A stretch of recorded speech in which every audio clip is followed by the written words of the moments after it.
Bienvenue sur Aiden Communication, une chaîne spécialisée pour les entrepreneurs. Mon nom c'est Muriel Adékampi et aujourd'hui j'ai un invité spécial avec moi et je vais le laisser se présenter. Bonjour Muriel, je m'appelle Erwin Kouazoti, donc je suis CPA et je détiens aussi un MBA des HEC de Montréal. Ok. Alors, en ce qui concerne mon parcours professionnel, donc ça fait à peu près 14 ans que je travaille pour une institution financière de Montréal et 10 ans que je suis dans le crédit commercial. Donc, je fais de l'approbation de crédit pour les entreprises. Donc, j'ai commencé comme analyste, donc approbateur pour des prêts jusqu'à 2 millions. Et ensuite, je suis devenu gestionnaire d'une équipe d'approbateurs pour les petites entreprises, donc jusqu'à 1 250 000. Et il s'agit de différentes industries. Vraiment, on regarde tout type de dossiers. Ok.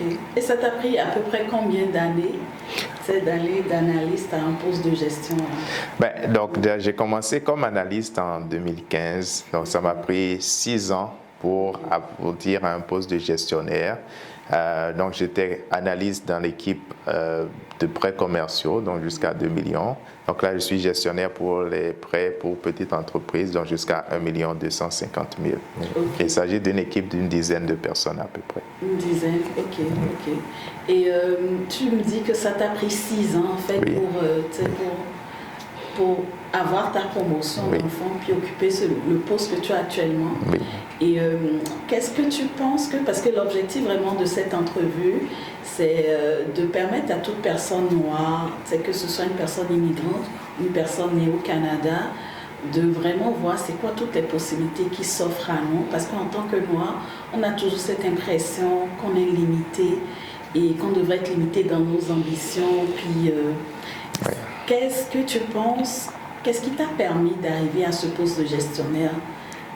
Qu'est-ce qui a fait en sorte que tu as été patient pendant 6 ans oui. pour en arriver là? Est-ce que ton parcours il a été facile ou Alors, il y a plusieurs choses à préciser. Effectivement, quand j'ai commencé, il faut dire que j'ai eu une promotion déjà dans le rôle. C'est-à-dire que j'ai commencé comme un analyste stagiaire. Ensuite, je suis devenu analyste régulier dans le fond. Donc, à la fin de mon stage, donc c'était une promotion, donc c'était un niveau hiérarchique plus haut. Okay. Donc, ça, c'était la première étape. Ensuite, même dans le rôle, parce que 6 ans, ça peut paraître long pour ceux qui nous regardent, mais dans le rôle, au fur et à mesure, on augmentait mes pouvoirs d'approbation. Donc, au départ, j'approuvais des prêts jusqu'à 1 million. Après, je suis passé à des prêts de 2 millions. Donc, pour moi, c'est la recherche de défis. OK? Donc, ce n'était pas 6 ans à faire la même chose non plus. Donc, c'était 6 ans à rechercher des défis. Donc, je ne cherchais pas nécessairement une promotion, je cherchais à me développer. Je cherchais chercher de nouveaux challenges, de nouveaux défis. Et tant aussi longtemps qu'on m'en donnait, donc, je n'avais aucun problème à rester. Jusqu'à un moment où, ça m'était assez, je ne trouvais plus de défis et finalement, j'ai eu l'opportunité de devenir gestionnaire. Et il faut préciser que durant ces 6 années, je suis allé justement au HEC chercher mon MBA.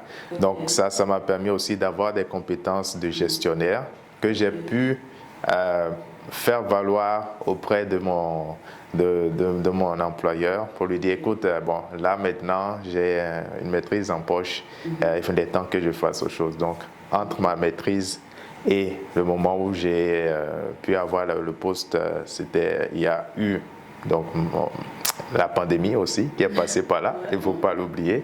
Et finalement, en pleine pandémie, donc j'ai eu cette promotion-là. Ok, dans le fond, pendant ces 6 ans-là, en fait, tu n'es pas juste resté à ne rien faire. Exactement. Tu as estimé qu'il fallait que tu ailles chercher un peu plus de compétences, oui. Puis cela passait par l'obtention de ton MBA. Oui. Et donc, à part le fait que tu as eu ton MBA, qu'est-ce que tu penses, qu'est-ce qui t'a permis là d'accéder à un poste plus élevé pendant ces 6 ans-là? Est-ce qu'il y avait des attitudes particulières que tu adoptais? Parce que j'imagine qu'il fallait qu'on ait un bon témoignage de toi. Absolument, effectivement. Ce qui est très important quand tu es un analyste, il faut être rigoureux dans son travail. Donc, il faut travailler avec avec des standards quand même. Et il faut bien sûr avoir la bonne attitude. Surtout quand tu deviens gestionnaire. Et si on te propose un poste de gestionnaire, ce qui était le cas parce que honnêtement, je n'avais même pas pensé postuler. On m'a appelé pour me dire qui avait l'opportunité. On m'a encouragé justement à envoyer ma candidature. Donc, ce que j'ai fait. Il faut avoir le côté humain, c'est très important.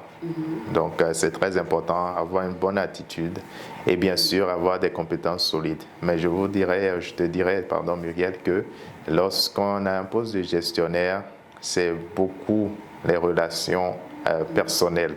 Donc, il faut avoir cette habileté-là à parler aux gens et sans nécessairement les blesser, sans nécessairement les frustrer, en ayant aussi, bien sûr, les compétences techniques. Okay, donc faire du networking aussi. Hein? C'est important. C'est pas juste les diplômes, c'est important. La bonne attitude. Okay, il faut savoir se vendre, absolument. Jusqu'à présent, je continue à le faire. Je ne frappe pas des portes juste pour bâtir un réseau. Et aussi, c'est important d'avoir des mentors, des personnes qui te valorisent au sein de l'institution, donc au sein de la banque. Ils apprennent tout un ensemble de paramètres. Donc, mais comme tu l'as dit, c'est avoir une bonne réputation. Les gens parlent de brand. Avoir une bonne réputation, oui. Avoir une bonne réputation au sein de l'institution ou au sein de son milieu de travail, si on parle vraiment à tous les types de travailleurs. Et avoir des mentors, c'est important également. Mais tout ça, la base, c'est vraiment de faire son travail quand même avec diligence. Ok. Et tantôt, tu as dit quelque chose quand même qui m'a un peu interpellée. Tu as dit que le poste... Est-ce que toi, tu étais au courant qu'il y avait un poste qui s'était ouvert, un poste de gestion? Non. Ok, tu n'étais pas au courant? Non, okay. Je n'étais pas au courant. Okay. Et du moins, je n'avais pas... Et même si j'étais au courant, je n'aurais pas pensé non plus à postuler parce que ce n'est... Justement. C'est de ça que je voulais parler. Pourquoi est-ce que tu n'aurais pas pensé à postuler?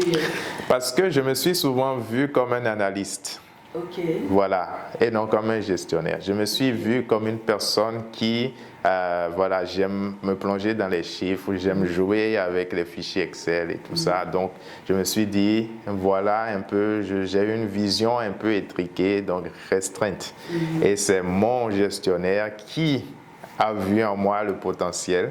Et c'est lui qui m'a proposé cela. Donc, c'est de là que vient l'importance d'avoir de bons mentors. Mais aussi, et merci de me donner l'opportunité de le dire, c'est que nous-mêmes, on doit arrêter de se mettre dans des boîtes et de voir plus large.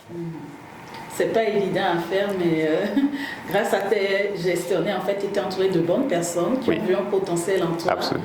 Et qui t'ont aidé justement à aller plus loin dans ta carrière. Absolument. Et dans ta position là, de gestionnaire pour l'approbation des crédits, est-ce que tu vois passer des entrepreneurs noirs?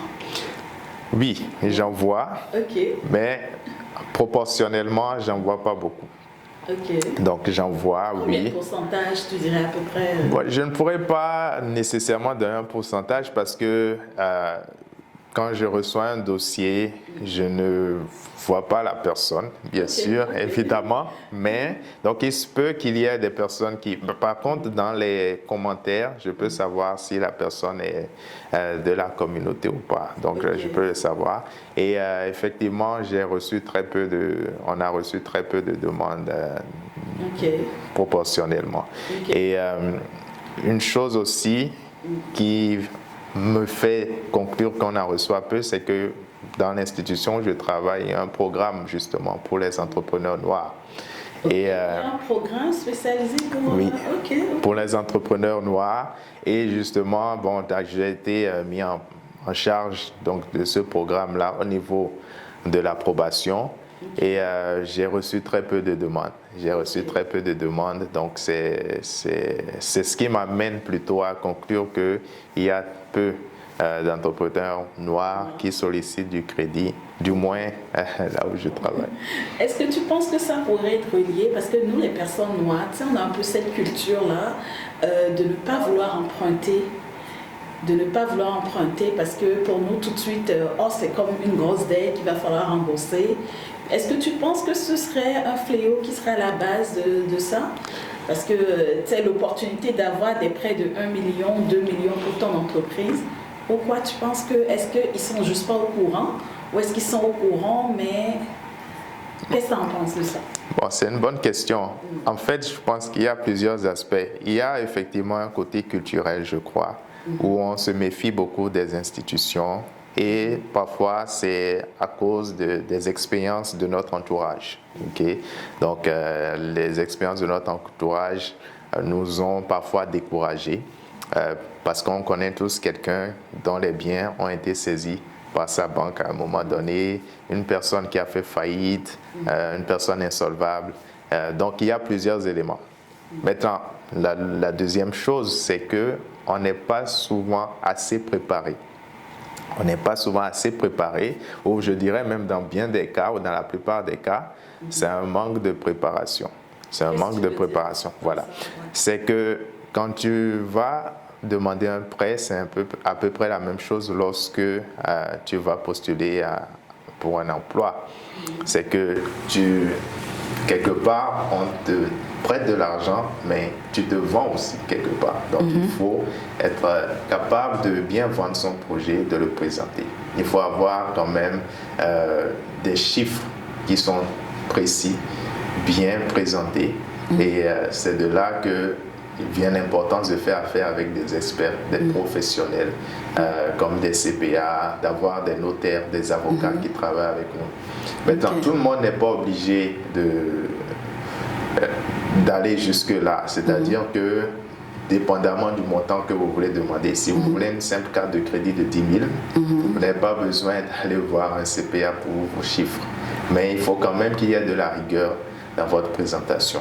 Ok, donc c'est ça, on parlait off caméra tantôt, puis tu me disais qu'il y avait justement cette remarque que tu avais faite, que les dossiers des personnes étaient comme un peu plus négligés en fait. Ils le faisaient eux-mêmes parce qu'ils étaient limités dans les moyens et ne voulaient pas forcément faire appel à des professionnels. Donc moi je suis dans le marketing et j'ai remarqué ça aussi, d'où la raison en fait pour laquelle je veux commencer à faire cette série de vidéos pour vraiment donner des outils aux personnes noires. Donc restez connectés parce que Erwin va partager avec nous en fait des conseils en fait pour se faire approuver par la banque. N'oubliez pas, il est dans le domaine depuis plusieurs années, donc c'est des conseils vraiment pratiques. Donc restez connectés.